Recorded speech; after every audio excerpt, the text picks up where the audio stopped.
We got the worst kind of inflation you can possibly imagine out of that. Silver was available in limited quantity, and so if you wanted to have trade, you had to get silver, which pushed up the value of the currency.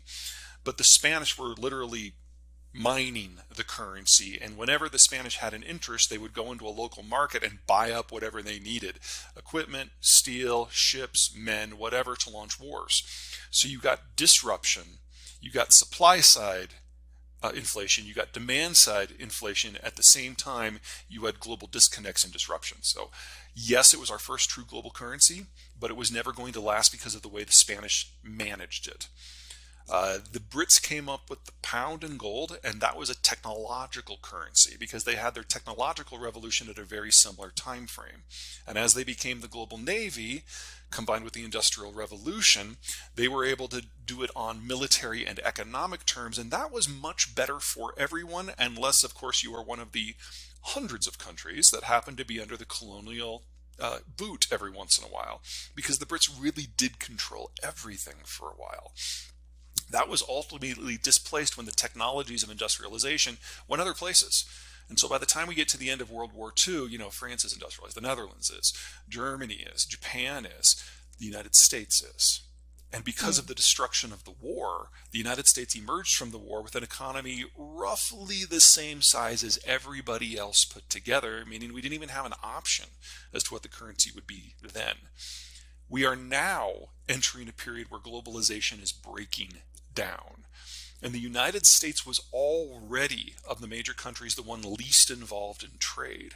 So again, at this moment, the United States is the only one on the board. Now, if you fast forward 50 years, if we get a different global economic system that is based on something else, if we find out what sort of economic model we're going to get in an environment where demographic decay has been going on for decades and capitalism and socialism and fascism no longer work, then we'll have a conversation about what the currency is going to be. But right now, the United States has the healthiest demography of all of the G20 countries except for Argentina. It's the largest economy by far. It's the least involved in international trade. And it has rule of law. So you might not like the United States for this, that, or the other reason. But from a mechanical point of view of what makes a good currency, no one else even scratches one of those categories, much less all three. What you seem to be describing is the dollar with another name. Yeah, basically. Yeah, sure. I mean, the idea of a central bank currency is really just a digital version of the paper currency, and I would argue we're kind of going that way anyway. They don't even have checks in the United Kingdom anywhere, and we're getting to a greater and greater percentage of transactions that are handled online.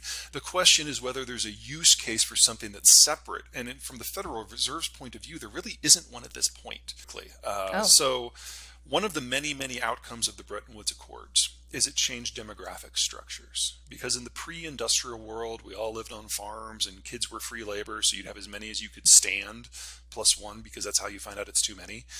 But as we urbanized and industrialized and started taking industrial jobs, and we moved into towns where kids become really expensive conversation pieces.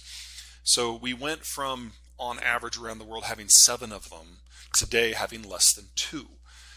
And as that happened, the demographic structure of the world shifted. And so it's not that we're running out of children. A lot of the advanced world ran out of children 40 years ago. This decade, most of the advanced world runs out of working age adults, with the Germans and the Koreans and the Italians and the Chinese and the Japanese furthest along.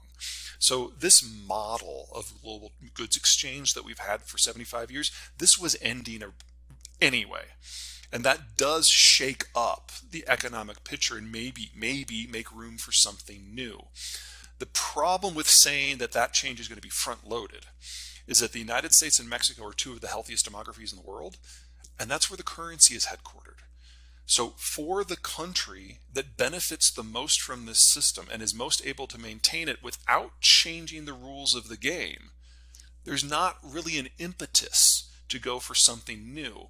We have to wait for these other countries to figure out what is a post-consumption economic structure, what is a post-export economic structure. And until that is figured out, we won't know what kind of the parameters are of the new economic model. And only then can we start talking about currency.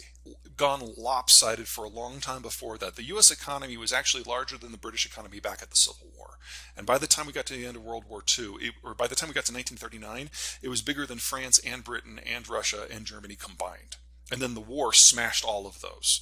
So it was really just admitting the obvious at that point. We never had a fight between the Brits and the Americans over the system. We're not going to have a fight between the Americans and someone else over the system because there's no one on a growth trajectory to battle it out according to the old rules. So for something new to follow that rough pattern, there's going to have to be some sort of global shock where everyone agrees things have to change, including the United States. But that global shock is not likely to overly harm the United States, which makes it a bit of a reach to say that this is something that could happen soon. So probably, and we're getting deep into the crystal ball here, where it gets very cloudy, probably what we're talking about is 30 years from now, when Germany, Japan, Korea, and the others have maybe figured out an economic model that is not dependent on consumption or production. I have no idea what that looks like. But we have to do that at scale before we're talking about any sort of meaningful transition from what works very well for today's leading power. It's not as much as you might think, because it requires you have a capital account, which makes it more difficult to regulate your own financial system. You have a lot of hot money going both ways. But it does mean that there is a stability injected into your system, and that stability allows you a lot more ballast. So a great example is what happened during the Nixon period when we decided to go off the gold standard. There weren't conversations about that internationally. The Nixon administration just decided almost overnight that we're going to move off and go to a full float. And in the words of the Treasury Secretary of the time, it's our currency, it's your problem, because the alternative for everyone else was worse. Still is today.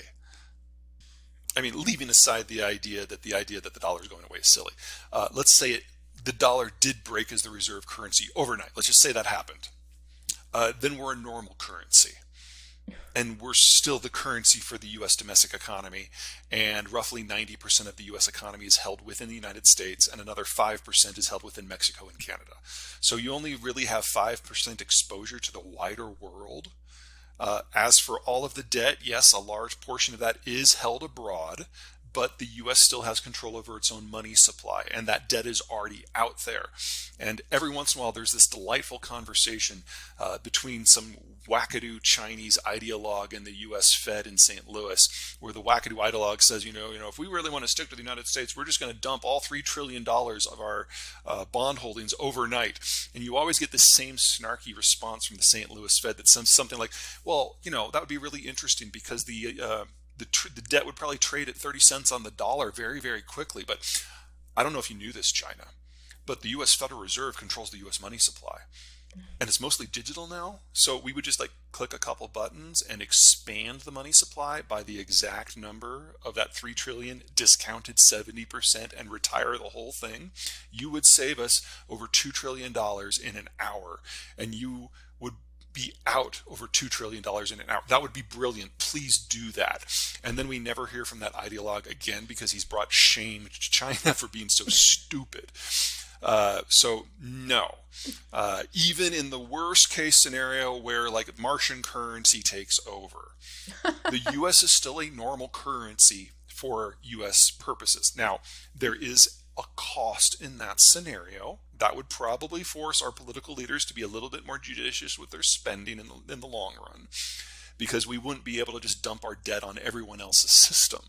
That's probably the real superpower. It allows us to not be fiscally responsible. But beyond that, which I would argue would probably be a good... মাংসটা সিরা দিতেন ওই মাংসটা সিরা দিতেন সব না কালুই খায় যাইল বড়রা